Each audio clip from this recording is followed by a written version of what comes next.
Namo tassa bhagavato arahato samma sambuddhassa. Namo tassa bhagavato arahato samma sambuddhassa. Namo tassa bhagavato arahato Samma Sambuddhassa. I pay my homage to the Buddha. I pay my homage to the Dhamma. I pay my homage to the Sangha.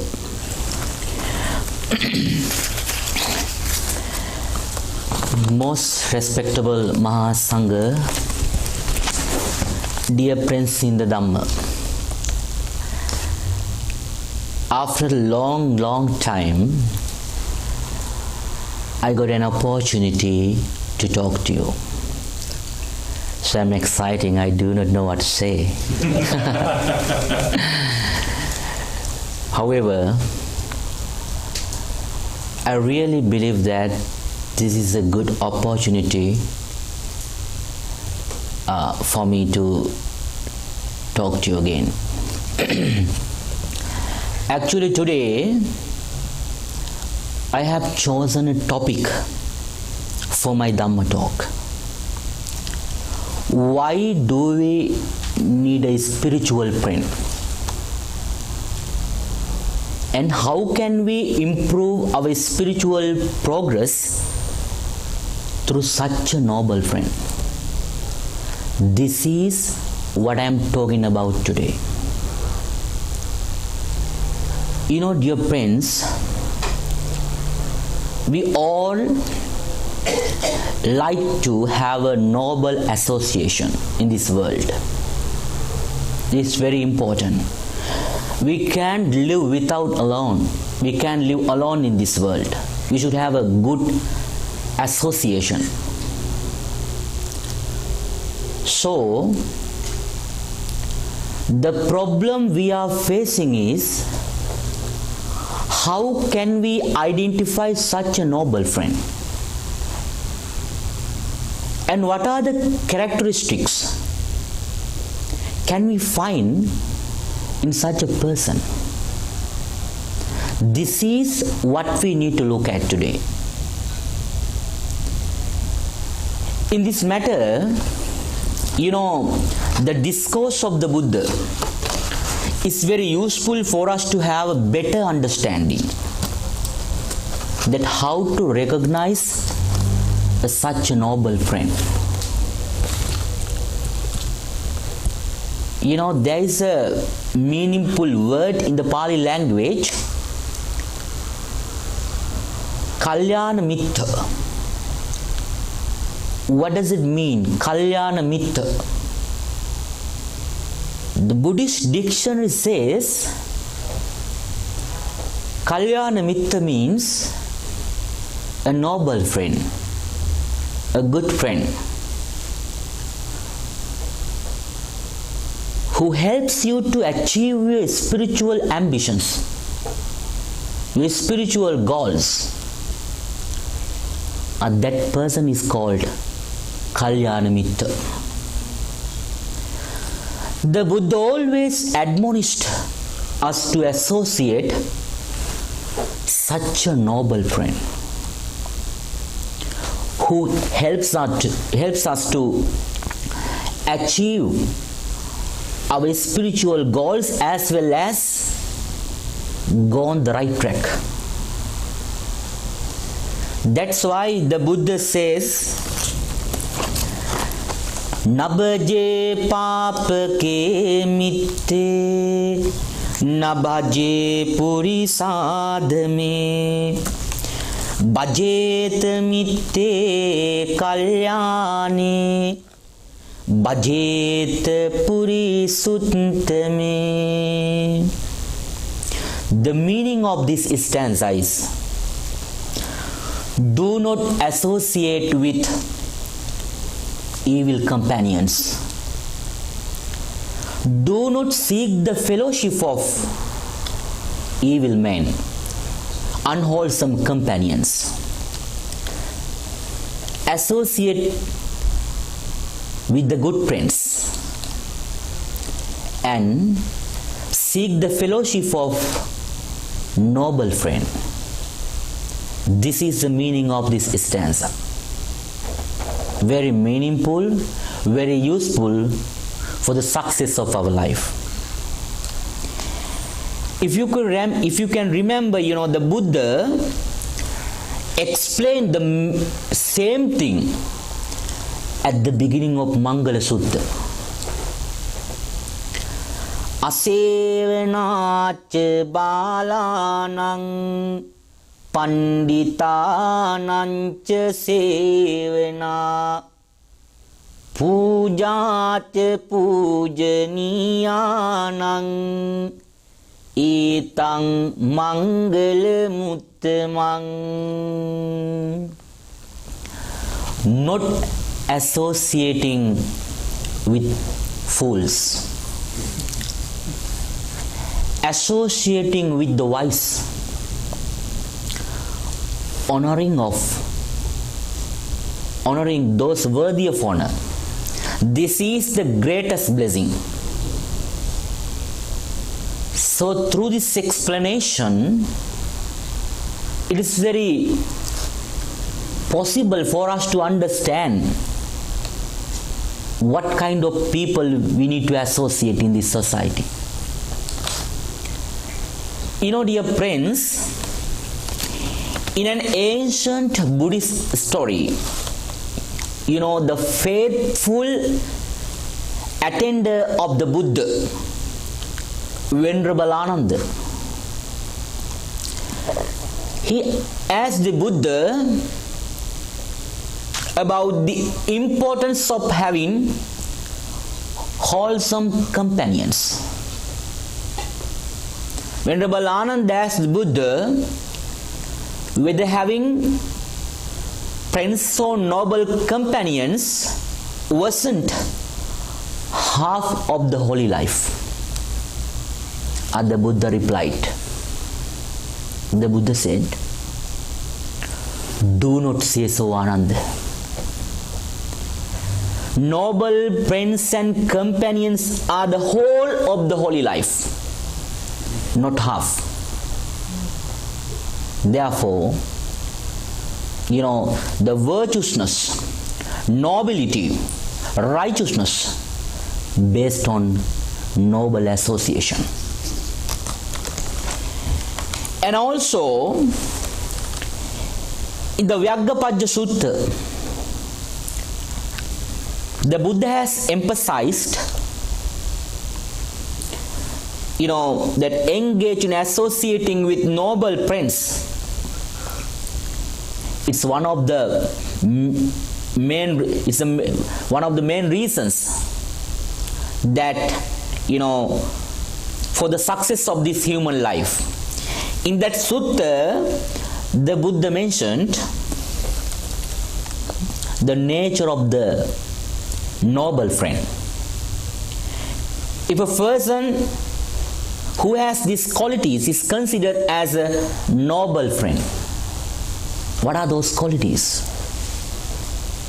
The first thing, full of chaga, full of saddha, full of faith. If a person who is considered as a noble friend, he has this quality, devotion, faith, saddha. His mind is always full of devotion, full of faith. The other quality is full of virtue, sila. It's very important.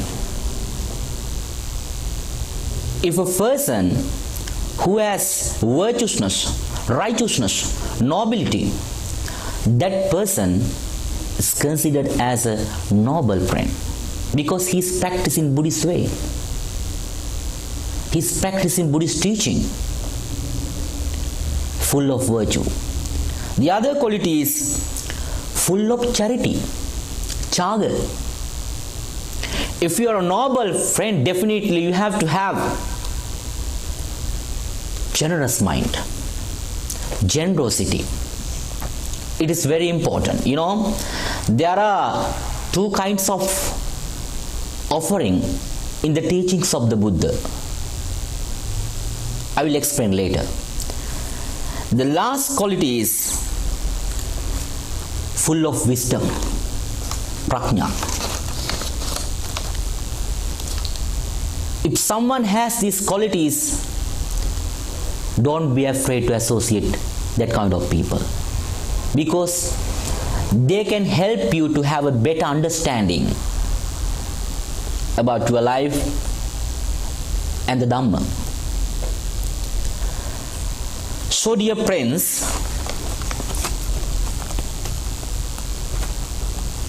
the Buddha's explanation, I think it's a very true statement. I really believe that we have a spiritual friend in everyone's life. For me, my grandma was my spiritual leader, spiritual friend. In my childhood, I can remember I was known as a stubborn boy. I was too very tough, as well as I always prefer to fight with other boys. So I did not care anyone. However, my grandma, she used to go to temple for every full moon day. I can remember. She's very devotional. She's a very great devotee. So one day, early in the morning, I can remember she asked me to take her to the temple. But I could not skip her request because she is my grandma. And I took her to the temple. I think that day changed my life. I saw a little monk, nervous monk in the temple. He was sweeping the garden in the temple, and he was so cute. Very nice little monk. So after seeing him, actually I had a great desire to become a monk. That's the first day in my lifetime, After seeing him, definitely I decided I too want to become a monk. I too want to be like that. So what happened? Now I am not living at my home. My mind is in the temple. So I felt that my stubbornness was decreasing, getting down. Because I feel my life was changing day by day. Then, dear friends, actually I could not sleep all night because I was dreaming how to become a monk. So what happened? I used to go to temple every day. Sometime I go to temple and clean everywhere in the temple. And also I started to go to Sunday school.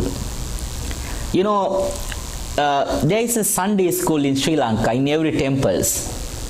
It's a Dhamma school. Parents, they used to take their children to the Sunday school, to widen their knowledge of the Dhamma. So I decided to go to Sunday school and I was studying, but I was not clever. So I was practicing Buddhist teaching, the guidance of the priests of the temple. So what happened one day, I can remember I was sweeping the garden in the temple. That day the high priest, chief monk, he saw me and he talked to me. I think he was asking something about my life and my family background. So I said something about myself. So then he asked me to stay at the temple. So I felt so happy because it's my dream. So what happened? I said, okay, I'll come tomorrow. Then I stayed at the temple. So I started to go to school from the temple, and I feel I'm living in a spiritual background, Every time I used to go in the evening offering puja, and I have a chance to listen to the Dhamma talks day by day. So one day I asked the ice priest, I wanted to become a monk. He said, okay. Then he again said, no. If you want to become a monk, first you would have to get permission from your parents. That's the tradition of Buddhism. If someone would like to become a monk, you have to have permission, from their own parents. Otherwise it's difficult. So what happened? I felt so sad because that time my mother, she's abroad. Actually, she was in Sri Lanka. So immediately I started to write to her, Mom, please come back soon. I want your permission. I want to get your permission. I want to become a monk. I don't need any stuff from you. No. So then, actually, she didn't reply.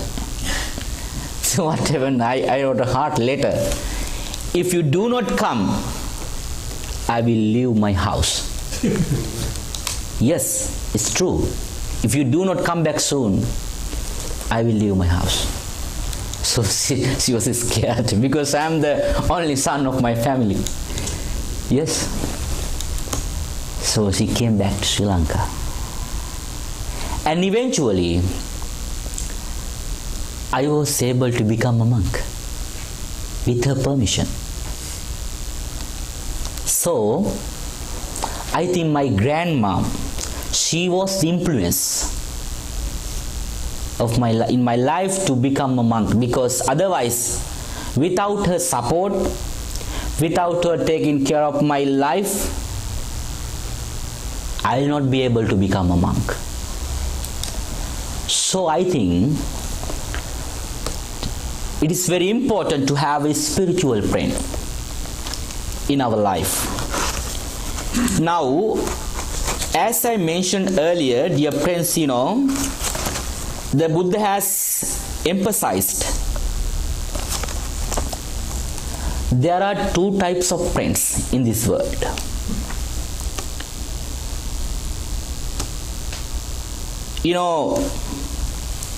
Then what are the special qualities that we can find in such people? The Buddha has mentioned in the Bala Lakkana Sutta of Anguttara Nikaya. Tinimani bhikkave balassa, this Buddha's own words, okay? Tinimani bhikkave balassa bala lakkanani. Katamani tini. Tinimani bhikkave balassa bala nimittani bala padanani. Katamani tini. There are three characteristics we can quickly find in unwholesome companions. The Buddha says there are three characteristics we can find in wholesome companions. What are those qualities? Our Buddha explains. The first characteristic is Duchintita chinti hoti. He always thinks about something wrong, something bad, something harmful, harsh. And he's seeking his happiness through unwholesome deeds, not wholesome deeds. If someone has these qualities, duchintita chinti hoti, all the time his thinking is going bad side, the bad way, unwholesome way. That person is very difficult to consider as a noble friend. The other quality is dubbasita basicha.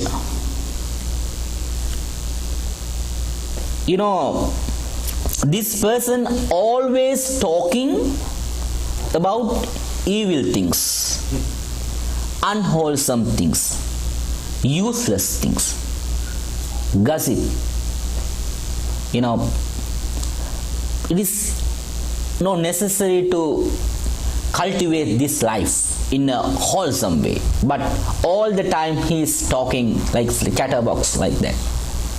So the Buddha says the word he used based on unwholesome deed. This is one of qualities of an unwholesome companion. And the other quality is dukkata kamma karicha. Dukkata kamma karicha. The person who practices evil things prefer to continue those unwholesome deeds forever. He never stops. It's continuing. Because he prefer to perform unwholesome deeds in his life. If someone has these qualities, if a person with this quality, very difficult to associate.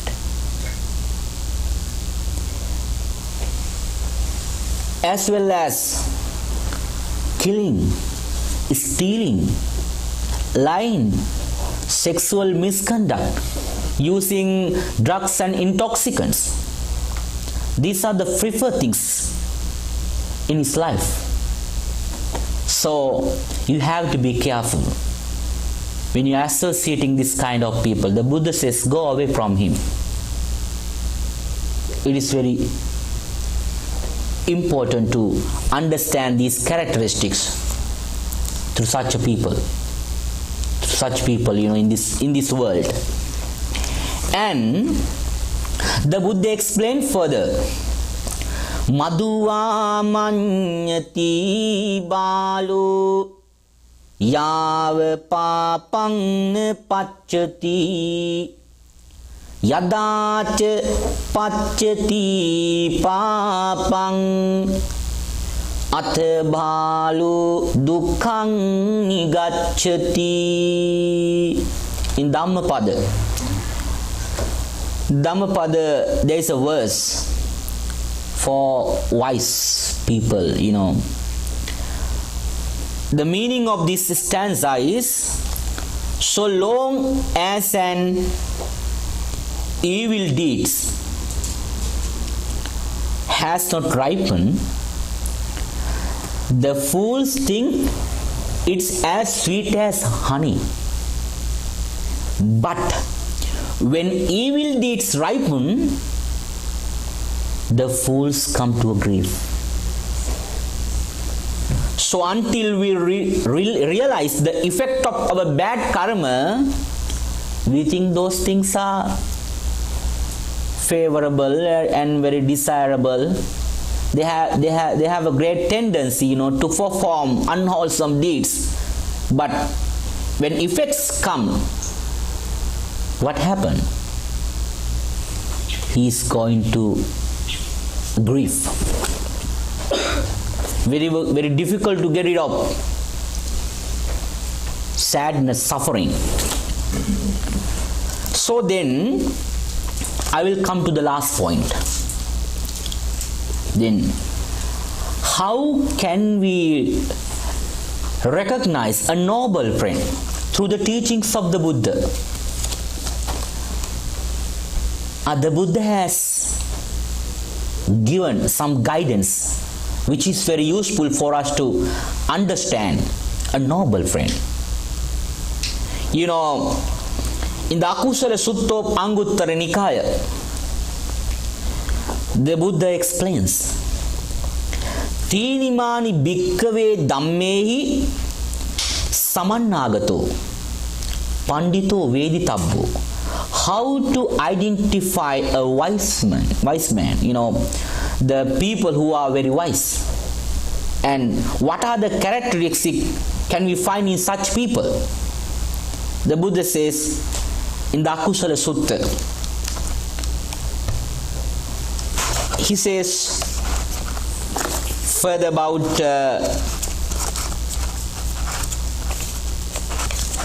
the wholesome companions, explaining this quality. It's very important to understand. The first quality is he is very concerned about his actions. Kayena vachi kammena. Kayena vachi kammena. You know, he's speaking wholesome words, kind words, compassionate words towards other people. You know, when he's associating with other people, he never uses harsh words. Very peaceful words. Kayena vachi kammena. And Kayena,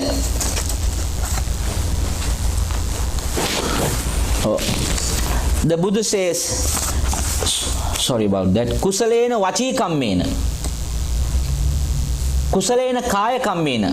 Sorry about that. Kusalena kaya kammena. He behaves in the right way. Actions are very peaceful, self-controlled. You know, if there is anger appear in his mind, he knows how to control that anger because he's self-controlled. His mind is restrained by himself, and his action always based on precepts. Right livelihood, you know, samma kammanta. The other thing is kusalena vachi kammena. Not only his actions, but also the words are very, very sweet. Not harsh words. Whenever, you know, he speaks with other people, he tries to use truthful words, not false speech. Very meaningful words. And kusalena mano kammena. Thoughts are also very peaceful, compassionate. And he has a great compassion towards other people, sympathetic mind, you know. So there is no anger, no hatred, no cruelty, no delusion. So no admonish, you know, like, you know, the hatred. So mind is very pure. So Buddha says, if a person filled with these qualities, don't be afraid to associate that kind of people. They will help you to achieve your spiritual goals. Finally, I will conclude my talk with this stanza. Nidinang pavattarang yam passe vajjadassinang niggaya vading medaving tadisam panditam bhaje tadisam bhajamanas seyyo hoti na papiyo.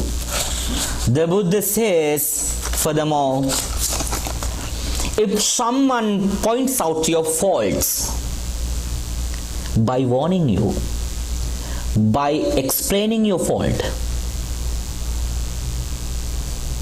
don't let him to go from your life. Try to associate such a person. He will help you to enhance your spiritual progress, as well as to achieve your final salvation. Therefore, I mentioned these techniques, uttered by the Buddha. Try to use in your day-to-day life. And there's a very meaningful stanzas in Dhammapada. I would like you to, mention you to remember, to read those texts, the Dhammapada as well as the Buddhist texts, Buddhist sutras. When we are go through the teachings of the Buddha with the, the real text, very, very helpful for us to understand the meaning of this life. So, now time is running very fast, so I will conclude my talk. Thank you so much, and by the power of this Dhamma talk, may you be happy, may you be well, peaceful, may no difficulties come to your life, may no problems come to your life, may no painful feelings come to your mind, may your all good wishes come true.